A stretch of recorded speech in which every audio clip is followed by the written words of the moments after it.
Le plus dangereux n'est pas ceux-là que vous voyez dans les bases. Le plus dangereux, ce sont les conseillers militaires.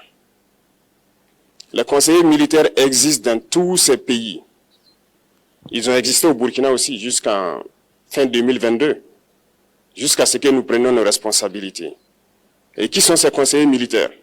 C'est ceux-là qui sont censés mettre en pratique la politique de la France ici.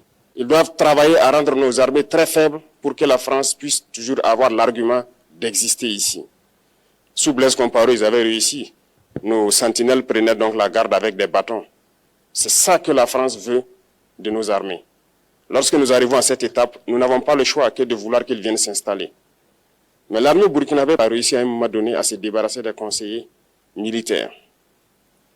Malheureusement, je pense qu'en 2019, après l'opération Otapoano, où ces Français ont vu que l'armée burkinabé avait encore une capacité de réagir au terrorisme, ils ont appelé le chef d'état-major en France, ils l'ont instruit de reprendre les conseillers militaires dans toute la structure.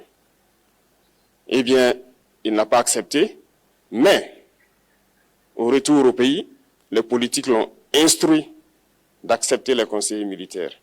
Et c'est là que les conseillers militaires sont revenus dans l'armée burkinabé en 2019. Avec toutes les conséquences qu'on connaît, l'armée était en train de disparaître dans les années 2020-2021. Et d'ailleurs, c'est le moment où beaucoup de militaires ont dû déserter parce qu'il n'y avait plus d'espoir. On était en train de s'effondrer.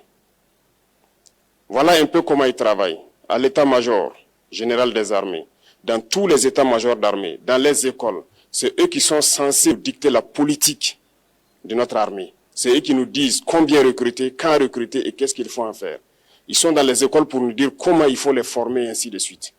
Tant que ces conseillers militaires sont là, vous n'êtes pas indépendant. Votre armée aura juste l'apparence d'une armée qui sera là en train de faire des parades, du cirque.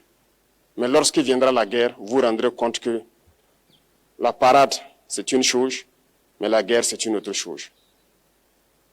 Il faut rompre les accords. C'est la seule façon d'avoir une armée indépendante et se construire, être fort.